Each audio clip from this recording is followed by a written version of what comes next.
जो भी यहाँ पर हम सिलेबस दिखा रहे हैं, ये बात को ध्यान रखना कि आपके बिहार बोर्ड के ऑफिशियल सिलेबस से ही ये सारी चीजें ली गई है। मतलब पाकिस्तान के साथ और चाइना के साथ यहाँ पर भारत का तुलनात्मक अध्ययन करके देखने वाले हैं किसकी नीति कैसी रही है। तो बिहार बोर्ड का हम स्पेशल बात कर रहे हैं और सीबीएसई बोर्ड वाला ध्यान से सुनना, इकोनॉमिक्स के लिए जरूरी है। लेकिन ग्रेजुएशन के बाद जो आप करोगे बीएड वगैरह, तो यहीं से सवाल पूछ लिए जाते हैं। एंट्रेंस टेस्ट वगैरह कहीं देने जाओगे तो ये सब चीजें रहती है। हेलो बच्चों, क्या हाल चाल और कैसे हैं आप सभी। उम्मीद करते हैं आप सभी स्वस्थ होंगे, मस्त होंगे। स्वागत है सभी बच्चों का आज की इस शानदार सी क्लास में। देखो, आज कुछ पढ़ाया तो नहीं जाएगा, जैसे कि आपने थंबनेल में भी देखा कि क्लास 11th के बच्चों के लिए, विशेष करके जो बिहार बोर्ड वाले बच्चे हैं और 2027 में बोर्ड पेपर लिखने वाले अपना क्लास 11th के लिए, उन सभी बच्चों का यहाँ पर सिलेबस हम डिस्कस करने वाले हैं।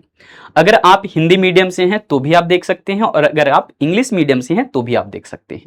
अब यहाँ पर देख लीजिए क्या क्या कुछ आपके सिलेबस में बदलाव हुए हैं, वो सारी बातें हम लोग समझने वाले हैं। क्लास 11th के जितने भी बच्चे हैं, और कॉमर्स में आपको पता है बिहार बोर्ड के अंदर मेनली मैं मान करके चलता हूं कि आप लोगों के पेपर हैं अकाउंट्स, बीएसटी, इकोनॉमिक्स, इंग्लिश और हिंदी। अगर ये सारे पेपर्स ज्यादातर बच्चों के मैं देखता हूं, तो मुझे एक ही बात समझ में आता है कि जब तक आप सिलेबस ठीक ढंग से ना समझें तब तक तो आपको तैयारी शुरुआत करना ही नहीं चाहिए, और हर व्यक्ति यही कहता भी है। तो इसलिए आज का ये सेशन बहुत महत्वपूर्ण भी है। तो ये सेशन अपने दोस्तों के साथ भी जरूर शेयर कर सकते हैं, उन्हें बता सकते हैं कि क्लास 11th में कौन कौन सी चीजें आती है। क्योंकि जैसे ही बच्चा क्लास 10th से 11th में जाता है ना, उन्हें पता नहीं चलता कि हमें क्या क्या पढ़ना है, कौन सी बुक्स आएंगी, उनमें कौन कौन से चैप्टर होंगे, उस चैप्टर के अंदर कौन कौन से टॉपिक होंगे। तो उनका एक पूरा ओवरव्यू यहाँ पर हम दे देते हैं। बाकी आपको पता ही है, जब टीचर्स आपको हर एक चीजें जब सिलेबस के अंदर क्लासेस में डिटेल में पढ़ाते हैं, तो आपको पता ही है कि कैसे कैसे टॉपिक्स वहां पर कवर किए जाते हैं। तो आइए देखें जरा इसको शुरुआत में ही। सबसे पहले लेखा शास्त्र यानी कि अकाउंटेंसी की बात अगर कर लिया जाए, क्लास 11th का जो भी यहाँ पर हम सिलेबस दिखा रहे हैं, ये बात को ध्यान रखना कि आपके बिहार बोर्ड के ऑफिशियल सिलेबस से ही ये सारी चीजें ली गई है। ठीक है, और ये देखो हिंदी मीडियम से इधर हम रख रहे हैं, और वही सेम चैप्टर का नाम इधर इंग्लिश मीडियम से रख रहे हैं। ठीक है, तो लेखांकन एक परिचय, ये पहला चैप्टर है जिसमें कि हम देख रहे हैं इंट्रोडक्शन टू अकाउंटिंग की बात किया है। दूसरा है लेखांकन का सैद्धांतिक आधार यानी कि थ्योरी बेस्ड अकाउंटिंग। ऐसे ही आप यहां पर देख लो लेखांकन समीकरण यानी कि अकाउंटिंग इक्वेशन की बात करें। फिर है व्यवसायिक लेन देन का अभिलेखन, यहां पर देखोगे। फिर आपके जो हो नेक्स्ट आ जाता है जर्नल एंट्रीज, और फिर जो है जनरल वस्तु एवं सेवा कर के साथ देखा जाएगा यानी कि जीएसटी के साथ। और फिर जो है विशिष्ट उद्देश्य वाली जो है पुस्तक, जिसको हम स्पेशल पर्पस बुक्स कहते हैं। ठीक है, तो ये सारी चीजें रहने वाली है। फिर खाता बही और तलपट की बात करेंगे, जिसमें लेजर लेजर बनाना सीखते हैं, या फिर ट्रायल बैलेंस आपको सिखाया जाता है। तो ये पूरे चैप्टर के नाम हैं। उसके बाद आप दूसरा यहां पर देख लो, और भी चैप्टर्स इसमें हैं, जैसे कि बैंक समाधान विवरण, जिसको हम बैंक रिकॉन्सिलिएशन स्टेटमेंट कहते हैं। उसके बाद अशुद्धियों का शोधन, और फिर आपके आ जाते हैं यहां पर ह्रास, जिसको हम लोग कहते हैं डेप्रिसिएशन। ठीक है जी, और फिर प्रावधान और संचय की बात अगर किया जाए, जिसमें प्रोविजन और रिजर्व्स के बारे में सिखाया जाएगा पूरी डिटेल। फिर बिना समायोजन के ये वित्तीय विवरण की बात अगर किया जाए, फाइनेंशियल स्टेटमेंट विदाउट एडजस्टमेंट की यहाँ पर तरीके सिखाए जाएंगे। फिर जो वो समायोजन सहित वित्तीय विवरण, और उसके बाद आ जाता है आपका इकहारा लेखन प्रणाली, और फिर आपके विनिमय बिलों का लेखांकन। तो ये सब जो है बिल्स ऑफ एक्सचेंज वगैरह सब कुछ आपके इसी क्लास 11th के ही सारे चैप्टर हैं। अब जो है बात अगर किया जाए यहां पर कुछ चैप्टर्स की आगे भी, तो शुरुआत में आप देखो, हम कहते हैं इकोनॉमिक्स के अंदर आपको कौन कौन सी किताबें पढ़नी होगी। ठीक है, अकाउंट्स का तो आपने देख लिया, चैप्टर्स के नाम क्या क्या हैं, उसमें ज्यादा डिटेलिंग अभी हम नहीं करते हैं। एक ओवरव्यू है, क्योंकि आप सिलेबस के बारे में और डिटेल कहानी तब समझेंगे जब आपकी क्लासेस शुरुआत हो जाते हैं। हर एक टॉपिक पर डिटेल आपको चर्चाएं जब की जाती है, तो समझाया जाता है कि क्लास में देखो इस टॉपिक में ये सब सारी चीजें पढ़ना होता है, मतलब डिटेल वहां पर आपको खोल करके हर एक चीज बताया जाता है। ठीक है जी, अब इकोनॉमिक्स की अगर हम बात कर लें क्लास 11th में, तो यहां पर बेसिकली एक चीज समझना पड़ेगा भाई, जो स्पेशली सीबीएसई बोर्ड वाले बच्चे होते हैं उनके लिए भी यहां पर थोड़ा सा बात करना जरूरी है। और जो हमारे बिहार बोर्ड के बच्चे स्पेशली हैं, या फिर कह लो स्टेट बोर्ड वाले बच्चे हैं, ठीक है जी, तो बिहार बोर्ड का हम स्पेशल बात कर रहे हैं, और सीबीएसई बोर्ड वाला ध्यान से सुनना, इकोनॉमिक्स के लिए जरूरी है। अब सीबीएसई वाले जो बच्चे होते हैं और क्लास 11th में होते हैं, उनके यहां पर क्लास 11th में स्टैट्स होता है। ठीक है जी, स्टैटिस्टिक्स होता है। तो स्टैटिस्टिक्स एक पहला भाग आ गया, और दूसरा आ जाता है उनका माइक्रो इकोनॉमिक्स। देखा, तो माइक्रो इकोनॉमिक्स जो है सीबीएसई बोर्ड वाले बच्चे क्लास 11th में ही पढ़ लेते हैं, और क्लास 11th में उनका एक होता है स्टैटिस्टिक्स, और क्लास 11th में अगर हम बात करें स्टेट बोर्ड वाले बच्चों का, तो इनका भी यहां पर स्टैटिस्टिक्स ही होता है। और दूसरी साइड में बात करें तो स्टेट बोर्ड वाले बच्चे कोई भी स्टेट के हों या फिर बिहार बोर्ड वाले बच्चे हों, उनको इंडियन इकोनॉमिक डेवलपमेंट यानी कि भारतीय अर्थव्यवस्था से संबंधित चीजें पढ़ना होता है। जैसे आप यहां पर देख पा रहे हैं, पेपर का नाम है इंडियन इकोनॉमिक डेवलपमेंट, भारत का आर्थिक विकास, और दूसरा भाग यहां पर देखो स्टैटिस्टिक्स। तो हम यहां पर आपको ये क्लैरिटी देना चाहते हैं कि स्टैटिस्टिक्स जो होता है वो बिहार बोर्ड का बच्चा और सीबीएसई बोर्ड का बच्चा क्लास 11th में तो कॉमन है, ठीक है जी, तो कॉमन है ये दोनों के लिए, बिहार बोर्ड के बच्चों के लिए और सीबीएसई बोर्ड के बच्चों के लिए स्टैटिस्टिक्स जो वो एक कॉमन पेपर है।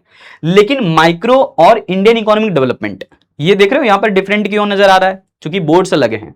अब आइए, अब आपको समझ आ गया कि बिहार बोर्ड में हमें क्या क्या पढ़ने हैं।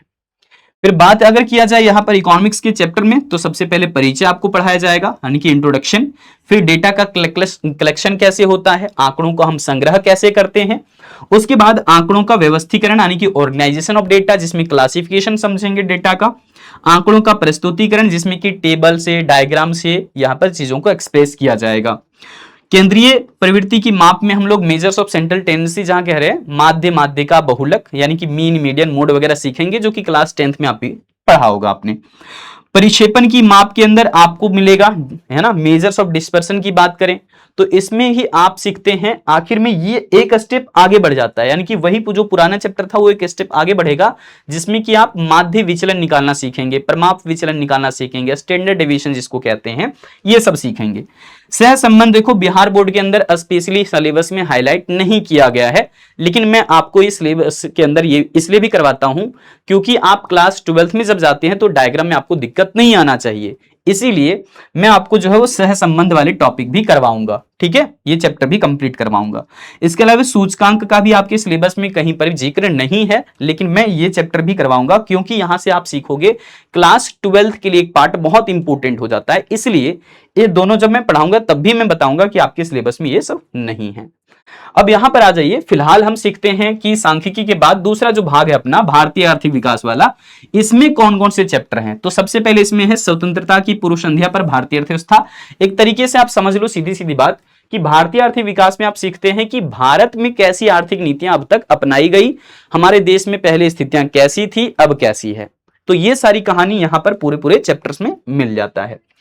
दूसरा चैप्टर का नाम है इंडियन इकोनॉमी, 1950 से लेकर के 90 तक की स्थितियां समझेंगे, जहां रणनीतियों के बारे में जानेंगे, जैसे पंचवर्षीय योजनाएं से जुड़ी हुई मुद्दों को समझेंगे। 1950 से लेकर के 90 तक में हमारे देश में कृषि क्षेत्र में क्या किया गया, औद्योगिक क्षेत्र में क्या क्या किया गया, तो ये सारे मुद्दे यहां पर उठ करके आएंगे, जिसमें कि औद्योगिक नीतियां और कृषि क्षेत्र की नीतियों को भी समझा जाएगा।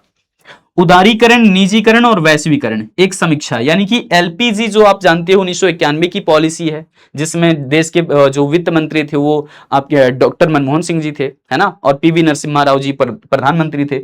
उस दौरान का ये जो है पूरा पूरा इतिहास एक ले लिया जाएगा इसके अंदर, और समझाया जाएगा कि देश ने कैसी एक बेहतरीन पॉलिसी बनाई 1991 में, जिसको एलपीजी के नाम से जाना गया, है ना, राव मनमोहन मॉडल के नाम से जाना गया, फिर तरक्की के रास्ते खुले गए भारत के लिए। निर्धनता जैसे टॉपिक हैं जो कि वर्तमान समय में एक बहुत बड़ी चुनौती है भारत के सामने।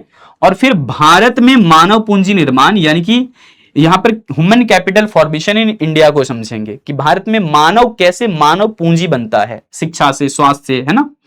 फिर ग्रामीण विकास के कंसेप्ट को समझा जाएगा कि आखिर में ग्रामीण विकास क्या है, वहां पर कौन कौन सी चुनौतियां हैं, इनके बारे में समझेंगे।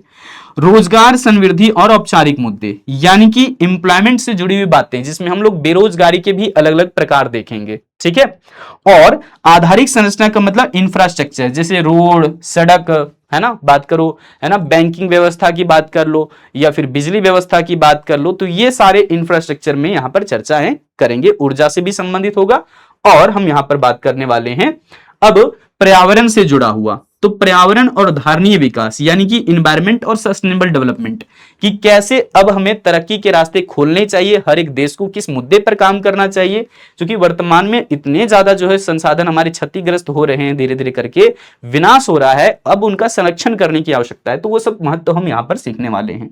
और लास्ट एक चैप्टर है भारत और उनके पड़ोसी देशों के साथ तुलनात्मक अध्ययन, मतलब हम भारत के साथ मतलब पाकिस्तान के साथ और चाइना के साथ यहां पर भारत का तुलनात्मक अध्ययन करके देखने वाले हैं किसकी नीति कैसी रही है।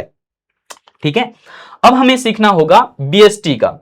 तो व्यवसाय अध्ययन इसको कहते हैं, बिजनेस स्टडी कहते हैं, और इसमें जो चैप्टर्स हैं बहुत इंटरेस्टिंग है। व्यवसाय, व्यापार और वाणिज्य, है ना। बिजनेस क्या है, ट्रेड क्या है, कॉमर्स क्या है। अब तक लग रहा होगा कि तीनों एक ही है, सिमिलर है, लेकिन क्या तीनों में फर्क है, ये पूरी डिटेल कहानी सीखोगे आप।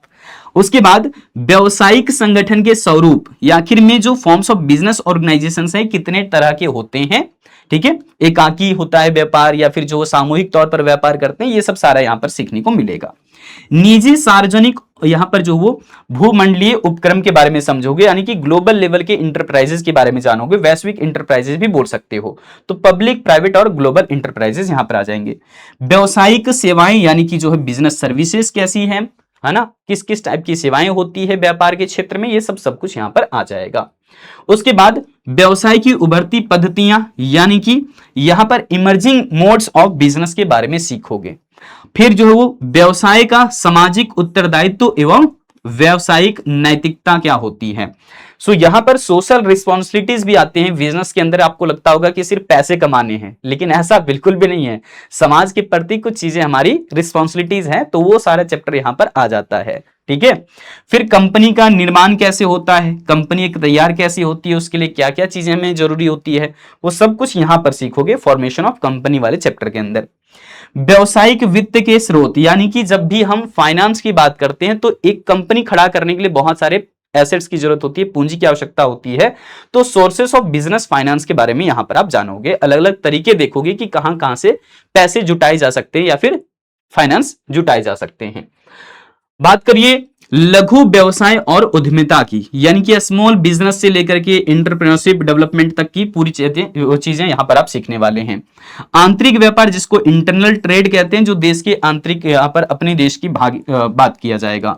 फिर आंतरिक व्यापार के बाद यहां पर जो एक्सटर्नल ट्रेड होगी वो भी आ जाएगा, जिसको हम अंतरराष्ट्रीय ट्रेड कहते हैं। तो ये वाली कैंसिल मानना, क्योंकि दोनों रिपीटेशन हुए हैं। इसके बाद आपकी जो अंतरराष्ट्रीय व्यापार की हमने बात किया, तो इंटरनेशनल ट्रेड वाला चैप्टर आ जाएगा। ठीक है, फिर यहां पर अब जो है वो हमें देखना होगा कि आखिर में हमारा एग्जामिनेशन पैटर्न कैसे रहने वाला, पेपर किस किस टाइप से रहने वाले हैं, तो उसकी कंप्लीट बातें यहां पर सीखेंगे। देखिए, कोई भी पेपर जो अपना होगा वो 100 नंबर का होगा, और प्रत्येक सब्जेक्ट की हम बात कर रहे हैं। 50% जो आपके होते हैं बिहार बोर्ड के अंदर में, वो तो एमसीक्यूज होते हैं, बहुविकल्पीय प्रश्न होते हैं। 50% सिलेबस का 50% हिस्सा एमसीक्यूज है। उसके बाद 50% हिस्सा आपका सब्जेक्टिव हो जाता है ना, क्लास 11th में। और फिर यहां पर देखोगे प्रश्नों की संख्या कैसे क्या रहने वाला है, तो बहुविकल्पीय प्रश्न रहेंगे 100 क्वेश्चन, 1 से लेकर के 100 तक। पहले भाग में खंड ए में 100 क्वेश्चन आ जाएंगे, और 100 क्वेश्चन में से यहां पर आपको 50 क्वेश्चन का ही जवाब देना है। कितने प्रश्न के जवाब देने होंगे, 50 क्वेश्चन का। प्रत्येक प्रश्न एक नंबर का रहेगा, तो आप 50 प्रश्न का सही जवाब देते हैं तो 50 नंबर यहां से हो गए। फिर आप देखिए सब्जेक्टिव वाले क्वेश्चन में 2 टाइप की चीजें रहेगी खंड ब के अंदर, यानी कि दूसरे खंड के अंदर ये दोनों चीजें साथ में आ जाएगा। जैसे कि लघु उत्तरीय प्रश्न की बात कर लो, है ना, शॉर्ट आंसर टाइप क्वेश्चन 30 रहेगा टोटल 30 क्वेश्चन रहेंगे। ठीक है, खंड दूसरा है ये, तो 30 क्वेश्चन इसमें आ जाएगा टोटल, जिसमें कि आपको मात्र 15 क्वेश्चन का सही सही जवाब देना है, और प्रत्येक क्वेश्चन जो है वो 2-2 नंबर का रहेगा। तो आपके 30 नंबर यहां से हो जा रहे हैं very short answer type question से। फिर देखिएगा दीर्घ उत्तरीय प्रश्न, लॉन्ग आंसर टाइप क्वेश्चन, प्रश्न संख्या 31 से लेकर के 38 तक रहने वाला है। मतलब टोटल क्वेश्चन की संख्या 8 होगा लॉन्ग क्वेश्चन में, लेकिन 8 क्वेश्चन नहीं बनाना है, 4 क्वेश्चन का जवाब देना है, और यहां से 4 क्वेश्चन का सही सही जवाब देते हैं तो प्रत्येक प्रश्न जो वो 5-5 नंबर का रहेगा। लॉन्ग क्वेश्चन कितने का, 5-5 नंबर का। तो 4-5 20 अंक यहां से लॉन्ग क्वेश्चन से हासिल कर पाएंगे। तो टोटल आपके जो है 100 अंक हो गए। क्वेश्चन का टोटल संख्या की बात करें तो टोटल कितने प्रश्न हल करने हैं, 69। लेकिन पेपर में कितने सारे क्वेश्चन रहेंगे, तो 138 क्वेश्चन रहेंगे। ठीक है, अब जानिए यहां से आपके हमने पैटर्न तो बता दिया। इंग्लिश की अगर सब्जेक्ट में हम बात कर लें तो वैसे आपको टीचर्स पूरी डिटेल में हर एक बात समझाते हैं, सिलेबस को, उनके टॉपिक्स को, है ना, सब कुछ चीजें, फॉर्मेट करना, कैसे राइटिंग स्किल बढ़ाई अच्छी की जाए, ये सब सारी चीजें। तो इंग्लिश वाले पेपर में आपके जो वो यहां पर आ जाएंगे रेनबो, रेनबो वाले पार्ट। फिर स्किल जो वो आपको यहां पर सीखनी होगी, राइटिंग स्किल्स की बात कर रहे हैं, ठीक है, कि कौन सी आपको चीजें कैसे लिखना होगा, उसकी फॉर्मेट क्या होगी, है ना, लेटर कैसे लिखे जाते हैं, या फिर जो रिपोर्ट कैसे लिखे जाते हैं, ये सब तरीके आ जाते हैं। पार्ट्स ऑफ स्पीच में आपकी जो वो चीजें सिखाई जाएगी, ग्रामेटिकल पोर्शन है। फिर जो वो सब्जेक्ट वर्ब एग्रीमेंट आ जाएगा, ग्रामेटिकल पोर्शन है। टेंसेस आ जाएंगे जिसको काल कहते हैं, और फिर नरेशन आ जाएगा जिसको कथन कहते हैं। एक्टिव पैसिव वॉइस आप सीखोगे बनाना, है ना। और उसके बाद आपके आ जाते हैं articles, models, question tag, transformation of sentences, और यही तरीका आपका रहता है एडम्स, फेरिस वगैरह सीखते हो। फिर यहां पर जो वो सिनोनिम्स वगैरह आ जाते हैं, और उसके बाद आप वन वर्ड सब्स्टिट्यूशन सीखते हो, और फिर आपके होमोफोन्स आ जाता है। सो ये चीजें रहेगी आपकी इंग्लिश के अंदर। अब एक जबरदस्त सब्जेक्ट रह गया है हिंदी, और हिंदी वाले पेपर के अंदर में आपका क्लास 11th में गद्य खंड रहेगा, काव्य खंड रहेगा। अब मैं दिखाऊंगा इसको खोल करके भी डिटेल में। फिर प्रतिपूर्ति से स्पेशली एमसीक्यूज पूछा जाता है। ये तो राजेंद्र सर आपको पूरी डिटेल में पढ़ा देते हैं हर एक चीजें। उनका जो फॉर्मेटिंग का स्टाइल है, राइटिंग लिखने का स्टाइल है, वो जबरदस्त है। तो इसलिए उन्होंने ही मुझे बताया था कि सर आप यहां पर ये मेंशन कर दो एमसीक्यूज, ताकि आपको याद रहे बताते समय। तो हमने एमसीक्यूज यहां पर उन्हीं के कहने के अनुसार मेंशन करा है। वो समझाएंगे भी आपको डिटेल में कि प्रतिपूर्ति से कैसे एमसीक्यूज आते हैं। यहां से उन्होंने बोला कि 10 एमसीक्यूज आते हैं, और बच्चा अगर यहां से नहीं करना चाहता है, इतनी मेहनत नहीं करना चाहता, तो पूरे के पूरे हिंदी में अगर ये शुरुआत के जो 5 खंड हैं इसको अगर जबरदस्त कर लेता है, तो उसके एमसीक्यूज तो एक भी नहीं छूटने देंगे। तो इतनी गारंटी आपको यहां पर मिल जाती है। निबंध लेखन आप सीखते हो, फिर पत्र लेखन सीखते हो, रचनाएं हैं, और रचनाकार से भी संबंधित सवाल आते हैं। एमसीक्यूज ज्यादा इंपॉर्टेंट हो जाता है यहां से, ठीक है जी। फिर आप देखोगे गद्य खंड के अंदर में कौन कौन से चैप्टर्स बनाए हुए हैं, तो इतने सारे चैप्टर्स हैं, आप इसको कैप्चर कर सकते हो, ठीक है। ये ज्यादा बढ़िया रहेगा आपके लिए, आप इसको कैप्चर कर लो। उसके बाद जो है काव्य खंड से जो है कौन कौन सी चैप्टर्स रहेंगे, तो ये सारे जो है विद्यापति, कबीर, मीराबाई, ये सब सारे जो है भारतेंदु, ये सब सीखोगे आप हिंदी में। ये पूरा पूरा आपका सिलेबस रहने वाला है। और व्याकरण का जो पोर्शन है उसमें जबरदस्त सारे टॉपिक रखे गए हैं, जो कि इन फ्यूचर जब आप क्लास 12th के बाद या फिर ग्रेजुएशन होने के बाद आप जो तैयारी करोगे कॉम्पिटिटिव एग्जामिनेशंस का, तो वहां पर भी हिंदी का अगर कहीं पेपर है, सिलेबस है, तो वहां पर भी ये काम आएगा आपको। क्लास 11th से सीखिए, आगे भी काम आएगा, ठीक है जी। तो इन सब चीजों को मत छोड़ना। वर्ण विचार, या फिर स्वर संधि, व्यंजन संधि, है ना, विसर्ग संधि, उपसर्ग क्या होते हैं, प्रत्यय क्या होते हैं, पूछा जाता है। आप लोग जब कभी बीएड वगैरह एग्जामिनेशन दोगे 12th के बाद, ग्रेजुएशन के बाद, तो मेनली तो बच्चा करता ही है, 12th के बाद नहीं करता, लेकिन ग्रेजुएशन के बाद जो आप करोगे बीएड वगैरह, तो यहीं से सवाल पूछ लिए जाते हैं। इंट्रेंस टेस्ट वगैरह कहीं देने जाओगे तो ये सब चीजें रहती है, ठीक है, ध्यान रखिएगा। ये बेसिक ग्रामर की चीजें हैं। अब हमने हर एक बात आपको समझा ही दिया है, लेकिन आपके मन में अगर कोई भी ऐसा सवाल आता है कि सर ये सारी चीजें हम कैसे कवर कर सकते हैं, इनके लिए कौन कौन सी बुक्स हैं, हमें रिकमेंड कर दो, हमें चीजें सजेस्ट कर दो, तो आप कमेंट्स में बता देना। उसके ऊपर भी एक छोटी सी वीडियो अपडेट देकर के आपको सारी बातें समझा देंगे कि कौन से सब्जेक्ट के लिए कौन सी बुक ज्यादा बेस्ट है और उसे फॉलो कैसे करना है, ठीक है जी। तो आज के सेशन में इतना ही रखते हैं, और मिलते हैं फिर से हम अगली क्लास में। तब तक के लिए बहुत सारी शुभकामनाएं। Thank you so much, bye bye, जय हिंद, जय कॉमर्स।